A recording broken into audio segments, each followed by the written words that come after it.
Hey guys, Jonathan Brown Menzies here, and welcome to Westminster Street, downtown Providence. Not sure if you can see this. We're kind of like at one of the ends, and we're going to walk the entire length of Westminster Street from one end to the other. And this is it. We got direct sunlight coming in behind me. I don't know if you can see up there the Superman building, and then to the right of that is the arcade. But this street has made... Oh, can we cross? All right, we're just going to cross the street. Guys, bear with me here. This street has made great strides. Thank you, sir. Has made great strides over the past, I'd say, I don't know, 15, 20 years.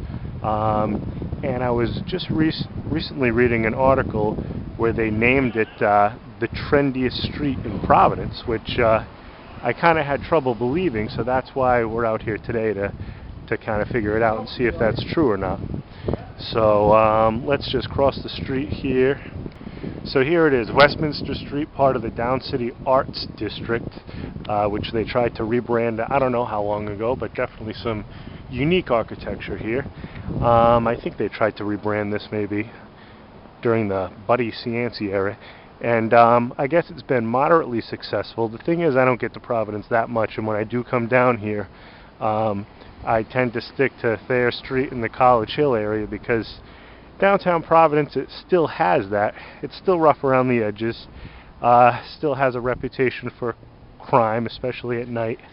Obviously during the daytime now, it's like during working hours. The normal people are all at work in the office, so we're not in any danger. But there are a couple places that I want to check out. One of them, it's called Symposium Books, and the other one, it's called, I'm trying to think, it's called like the Tiny Café or the Tiny House Cafe or something. But I just read some Yelp reviews on these two places, and they were pretty amazing. So we're going to check those places out. But it's funny, we got a lot of renovated buildings here. Still some empty storefronts, and that seems to be, well, this place, this one... Oh, coming soon, the malted barley. Okay, so we got one store moving in there. But the problem is, with a lot of these revitalized districts, is the rents were dirt cheap for so long, and then they get trendy, especially in a place like Providence with the hipsters or whatever, and the hipsters take it over, and then the rents go sky high, and all these stores, it's like they're in business for a year or two, and then they can't keep up with the rent, or they can't make it past this slow patch, and they go out of business. So you see it in a lot of these trendy places, especially New York City, Lower East Side, Williamsburg, places. They'll be busy. It's like, how does that place go out of business? They were always busy, but the reality is they're paying maybe 5, 6, sometimes even 10 grand a month. Who knows if it's a really busy place? That's New York City. I'm sure it's not as much here, but it probably still is quite a bit. So this building looks nice. Old jewelry store. It looks like it's been there a while. And what is this here? Oh, this is all part of Johnson & Wales. Alan Sean Feinstein. I've seen those commercials. Talks like Alan Sean Feinstein. Let's see. What is this anyway? It looks like some sunglasses, some fake jewelry. All right. Well, but the types of businesses that thrive in these districts are places that aren't really commodity businesses, you know, because they're not going to compete on price when they're paying this much rent. They just can't afford to. You need one-of-a-kind, unique things. Has to be kind of like a destination. This is the Shepard Building, and look at that old clock. I don't know if you can see it with the reflection. Shepard Building clock. Used to be a department store. And let's see. Looks like, I don't know if this building has just been renovated, but it looks like they have a lot of space in there for rent. And there's the bookstore, Symposium Books. Okay, what's this clothing store? Oh, this is like vintage clothes. That's the perfect kind of business for a place like this. See if we can catch a price. Oh, the price is covered up. I see a 3, and you know it's not $3. It's probably like 30. That purse is $58. Let's see, those boots are $48. So yeah, nothing, no bargains in here, but it's one of a kind stuff, and this is a great place because they probably get some decent foot traffic. Oh, and they have a sale going on, so maybe it's like 10% off. So we're going to head across the street now to Symposium Books. Oh, actually, Red Dot sale, 50% off. That's a really good deal, and it looks like an enormous place inside. So let's see. Symposium Books. Oh, car parking right in our way here. And used independent bookstores are becoming harder and harder to find. And luckily in New York City we still have quite a few, notably the Strand, miles and miles of books. And I don't think this place is quite that big, but it does look pretty sizable. And here I think they have new books as well, and it looks like they got some records. Oh, and good prices too, $1, $4, $3, and usually they put their lost leaders out here. The Strand anyway, they have it all for $1. This place, I don't know what the prices are. Oh, we buy and sell used books and records. Alright, we're just gonna head in, and we got the guy behind the counter here. So I'm gonna turn the camera off.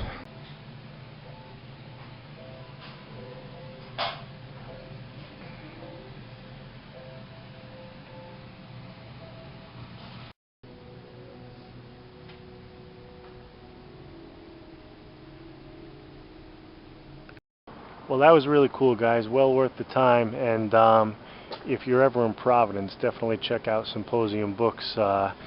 If we don't kind of help keep these places going, then we'll all end up buying books from Amazon one of these days. And oh, sorry. Here we go. And the beauty of a place like this is you go in not even looking for anything, and you find like 10 things that you didn't even know you were interested in. And you get to browse a little bit, make sure you actually like the book before you buy it, unlike Amazon where they give you these couple pages to sample and that's it, and then it's a big hassle. You wait for it in the mail, and if you don't like it, send it back. But look at this, they just leave it right on the street for you to check out.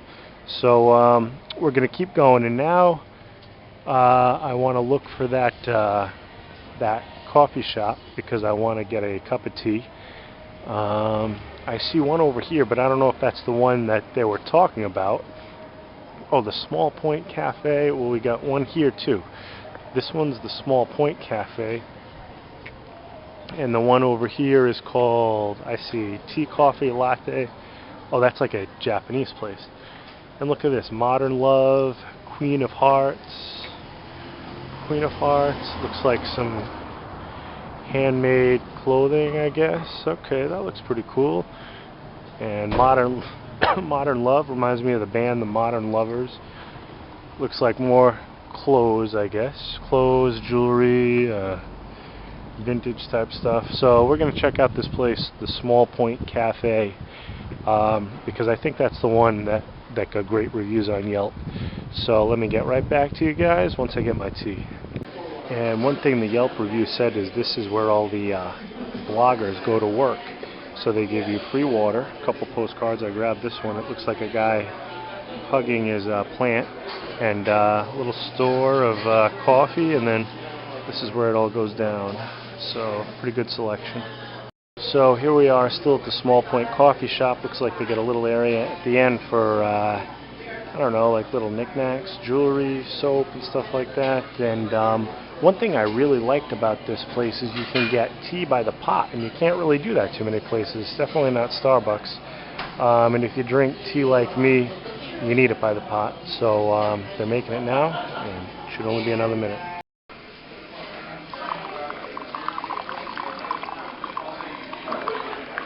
Okay guys, that was a great pot of tea at the Small Point Cafe, and also one thing I wasn't expecting, they have the best cookies in there. Oh my god, she just put them out from the oven, and they're not like the chewy kind, they're like the crunchy kind, but crunchy in a good way, and you don't really see that too often, but it was really nice.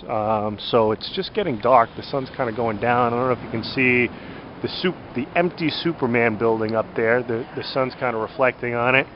So we're going to walk by that. We're going to walk by the arcade, kind of like the back of the arcade comes out here on Westminster Street. So let's see what this is. Recycled art supplies, probably for the RISD students, I guess. So we still do have some empty storefronts, unfortunately, here. But like I was saying before, wow, look at this. This is beautiful. An architectural gem. That would be a nice loft apartment on the second or third floor there. But let's see. We'll continue our tour. I always like these windows. You see a lot of this in Boston, where they kind of come out. Is it copper that turns green like that? I don't know. If that was me, I'd have... well, that's like a natural place for a Christmas tree, or put like a nice chair to see the crowds walk by. So we got a bank over here, Dorrance Street.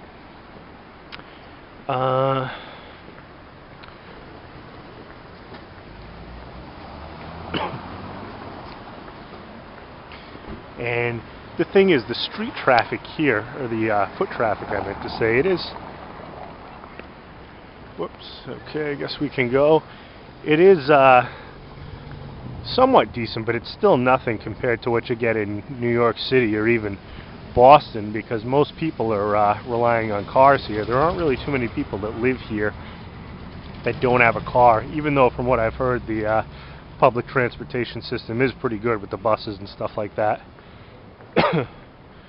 Okay, so that's kind of odd. Look at that one, like a little two-floor brutalist or modernist building, I guess you would call it.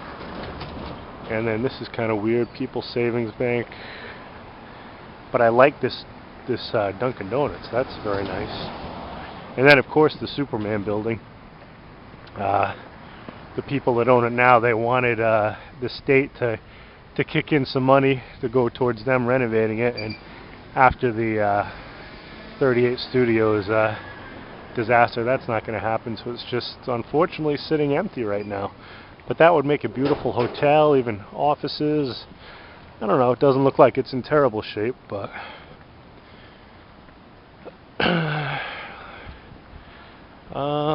Christian Science Reading Room. Oh, what's this? Franklin Rogers Limited, gentlemen's clothing. Oh wow, $2.99, $1.49. Wow, nice looking suits there. Wonder if the tailoring is free. Sometimes the suit will be really cheap, but then the tailoring bill will be like $80. Suits look nice though. Okay, Christian Science Reading Room, and they have it set up so you can read right here at the window. You don't even have to go inside if you don't want. And they even have outlined the most important parts, I guess. Here we are, the arcade. I think this was built in like 1828. What do they call this? Greek Revival. Greek Revival with the columns. And let's see if we can see some of those micro apartments upstairs. Let's see, service animals only. So here we go. Looks like we got a deli. What's this? A salon. Goddess's Closet. Oh, okay. I was going to say Goddess's Closet. Huh. Not a lot of merchandise in there. Looks like a nice store though. Lovecraft Arts and Sciences. Wow, look at that. That's a cool sign. Arcade Asylum. And then looks like they have another coffee shop here. What's this called? New Harvest. New Harvest. Okay, sorry guys. I'm going to try to keep the camera straight. One of the complaints I've got, well, somebody wrote me a message and they said, "Oh, you're too like jerky with the camera. You're moving it all over the place." So I'll try the best I can. Nude. That doesn't really make sense because they have clothes there. They're not nude. Carmen and Ginger. All right. Ugly Christmas sweater. And wow, look at that mannequin. It's like a real guy with a suntan. And I guess the mini lofts, or not mini lofts, I don't know what they call them. I guess mini micro apartments are upstairs. You can kind of see them. They're like, I think like 200, 250 square feet. And let's see, they all have the shades down. But originally this place was supposed to be all retail when they built it back in the day. But the second and third floors, it's just, people just don't like to walk upstairs, and you don't get the foot traffic up there. So the retail never really made it. So they turned them into.